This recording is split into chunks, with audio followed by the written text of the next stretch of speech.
সুদূৰ মোংমাওলুঙৰ পৰা পাটকাই পৰ্বত অতিক্ৰম কৰি সৌমাৰত ভৰি দিছিলহি টাই আহোমসকলে।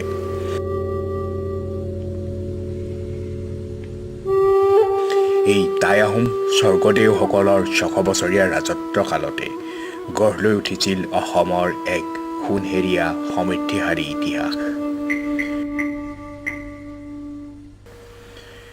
টাই আহোমসকল সাংস্কৃতিক দিশত যথেষ্ট চহকী।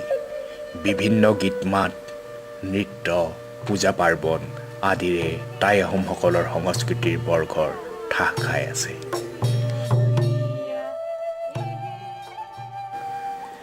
টাই আহোমসকলৰ মাজত প্ৰচলিত এটি অন্যতম ধৰ্মীয় অনুষ্ঠান হ'ল উমফা পূজা।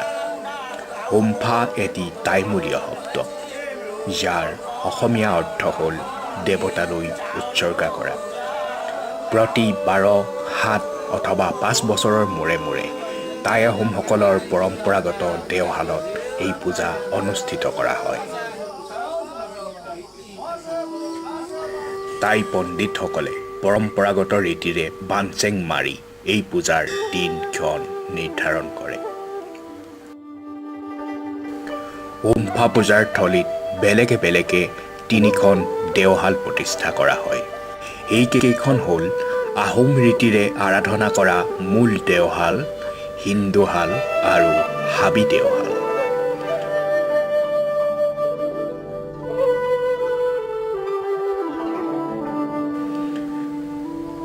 পূজাৰ আগদিনাৰ সন্ধিয়াৰে পৰা উমফা পূজাৰ বাবে যাৱতীয় প্ৰস্তুতি চলোৱা হয়।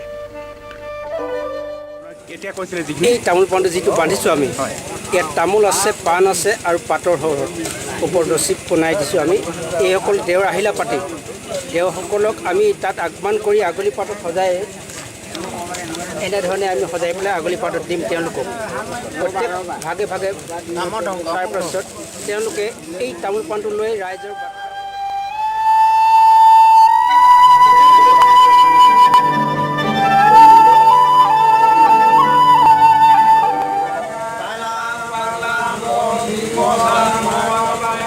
হলুংঘৰত ফানৰু লেংডনক আৰাধনা কৰাৰ পাছত লাক মৰা কাৰ্যসূচী সম্পন্ন কৰা হয়।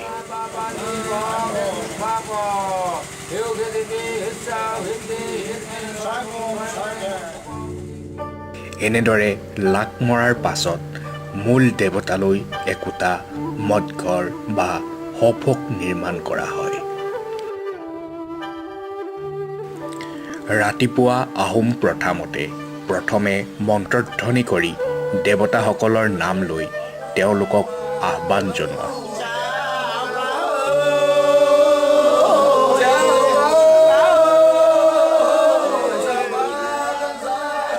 ইয়াৰ পাছত মহন দেওধাই বাইলুংসকলে কিনতাং আৰু জন্মিং কৰি পূজা আৰম্ভ কৰে।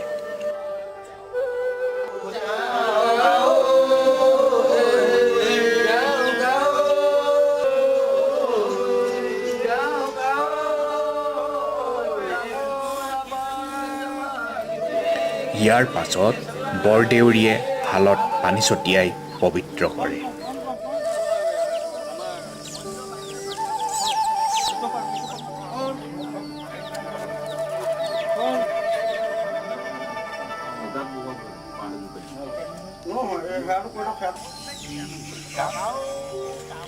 এই পূজাত নৈবেদ্য হিচাপে হাঁহ কণী, চাউল, পিঠাগুড়ি আদিৰ লগতে ছাগলী, কুকুৰা, গৰু, গাহৰি আদি জীৱ-জন্তু আগবঢ়োৱা হয়।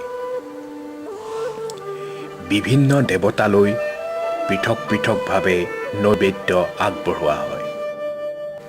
টাই আহোম ৰীতিৰে পূজা কৰা মূল বেদীত খাওখাম, আই লেংদিন, ফানুৰু লেংডন, চিতলামচাম, মুটকুম টাইকুম, জাচিংফা, জানচাই হুঙৰ বেদী প্ৰতিষ্ঠা কৰি নৈবেদ্য আগবঢ়োৱা হয়।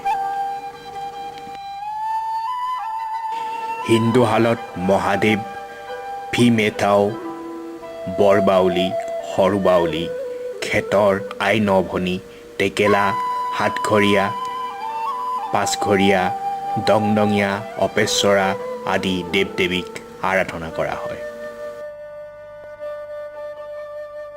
হাবি দেওশালত লাংকুৰি, নাংচিচাও, পফিচু, লিখাচেমান, গাতিয়াল, চালপালিক, হোপালিক, খেতৰ, যখ, ভূত, বাঘবাঘিনী আদিক ৰীতিমতে নৈবেদ্য আগবঢ়াই পূজা কৰা হয়।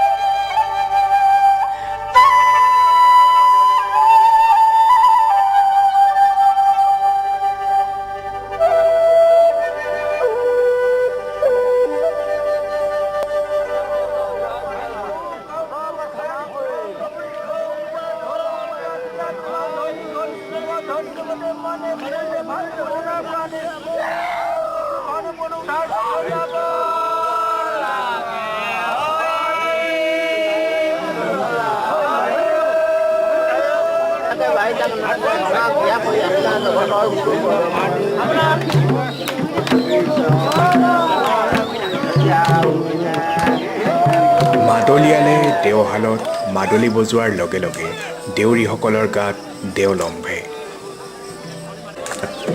সেই সময়ত তেওঁলোকে ঐশ্বৰিক শক্তি লাভ কৰে বুলি টাই আহোমসকলে বিশ্বাস কৰে।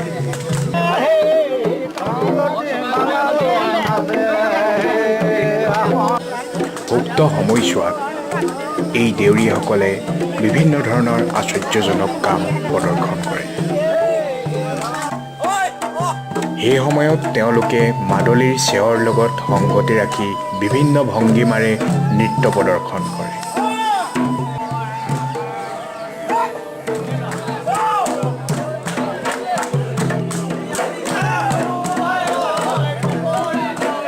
দেউৰীসকলৰ গাত দেওধনী লম্ভাৰ পাছত তেওঁলোকে ভক্তবৃন্দক বিভিন্ন ধৰণৰ ভৱিষ্যতবাণী প্ৰদান কৰে।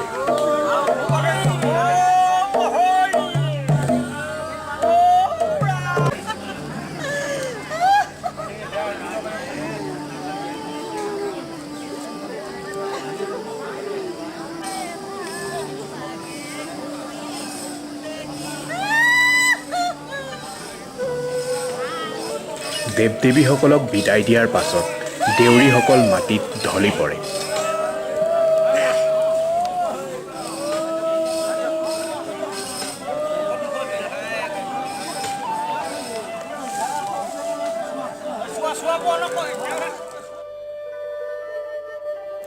হিন্দুহালত প্ৰতিষ্ঠিত বৈচাসমূহ পূজাৰ শেষভাগলৈ পানীত উটুৱাই দিয়াৰ নিয়ম টাই আহোমসকলৰ মাজত প্ৰচলিত।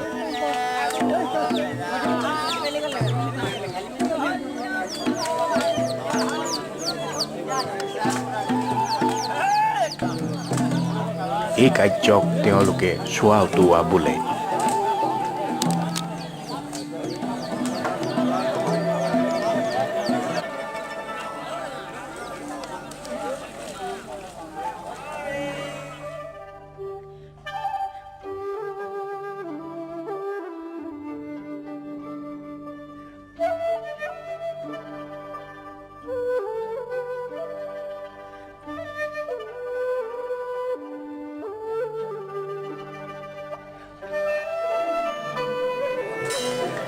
আবেলিৰ ভাগলৈ হাবি দেওশালত দেৱতাসকলক তুষ্ট কৰিবৰ বাবে নৃত্য গীতৰ আয়োজন কৰা হয়।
সন্ধ্যা লগাৰ পাছত আলিবাটৰ কোনো এটা অংশত বাট ভেটা পূজা কৰি উমফা পূজাৰ সামৰণি মৰা হয়।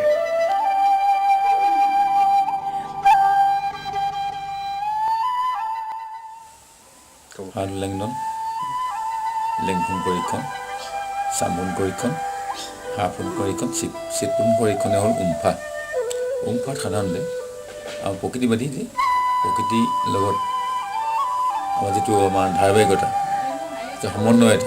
সমন্বয়টোৰ কাৰণে কি কৰা হয় আমাৰ চেইন ছিষ্টেম তাতে এডাল হেৰি কৰি এনাজৰি এডাল লাগে এনাজৰিডাল এনেকৈ বনোৱা হয় আমি বাঁহৰ চেইন ছিষ্টেম কৰি এটা গাঁঠি আছে এইটো ৰান্ধনি গাঁঠি বুলি কয় বহুতে হয়। উমফাটো হ'ল আমাৰ প্ৰকৃতিৰ শক্তি পূজা শক্তি আমি অযোধি খাওঁ পৃথিৱী লেংডিং দেৱৰ জানচাই ফানু লেংডন তেওঁ 7টা শক্তি আছে 7টা শক্তিক দিয়া হয় চিতলামচাম বুলি কোৱা হয়। তাৰপাছতে আমাৰ মুকুম টাইগন জাচিংফা তেওঁলোকক প্ৰাধান্য কৰি এই উমফা কৰা হয়। সোণমণি তেওঁ পিন্ধি পিনি এই মধুলিয়াল এজনে এখন টঙালি লৈ ধুনীয়াকৈ দেও মাতি দেও বহুৱাই মানুহকেইটাক বহুৱাই লৈ উৎপত্তি ক'ব লাগিব। উৎপত্তি ক'লেহে তেখেতসকলৰ দেও আহিব। তাৰ মাক বাপেকৰ কথা গোষ্ঠীৰ কথা ক'লে নহ'লে নাহে। সেই মাদলিটো তেওঁ দি যায় যেনেকৈ আমাৰ বিহু কওঁ তেনেধৰণে সেই বাজনা নহ'লে দেও নীতিটো মান নহয়। চুকাফাৰ যেতিয়া 1228 খ্ৰীষ্টাব্দত আমাৰ অসমৰ পৰা আহি অসমত ভৰি দিলেহি তেতিয়াৰ পৰাই তেওঁ কি কৰিলে চৰাইদেউত এখন শাল পাতিল। তাৰ পৰাই আহি লাকুৱাত আমলখি দেওশাল হ'ল তাৰপিছত হাতীবোৱা দেওশাল হ'ল কিন্তু হাতীবোৱা দেওশাল অস্তিত্ব নাইকিয়া হ'ল। তাৰপৰা আমাৰ হ'ল বকতা বৰ দেওশাল। এতিয়া বকতা দেওশালত আমি 18 শতিকাৰ পৰা পৰম্পৰাগতভাৱে আমি এই উমফা পূজাটো পাতি আহিছোঁ 5 বছৰ মূৰে মূৰে। এই উমফা পূজাত আমাৰ বিশেষকৈ পাৰিজাত অঞ্চলৰ গোটেইখিনি মানুহে 18খন এতিয়া বৰ্তমান 30খনমান গাঁও হৈছেগৈ। সেই সকলোৱে মিলিজুলি আৰু বকতা অঞ্চলৰ সকলোখিনিয়ে যোগাযোগ কৰি সহানুভূতিৰ দ্বাৰা আমি এই উমফা পূজাটো পাতি থাকোঁ। এই বছৰ আমি এটি বহল দৃষ্টিভংগী লৈ আমি ভালকৈ পাতিম বুলি আমি ধৰিলোঁ আৰু সেই অনুপাতে আমি কৰিলোঁ।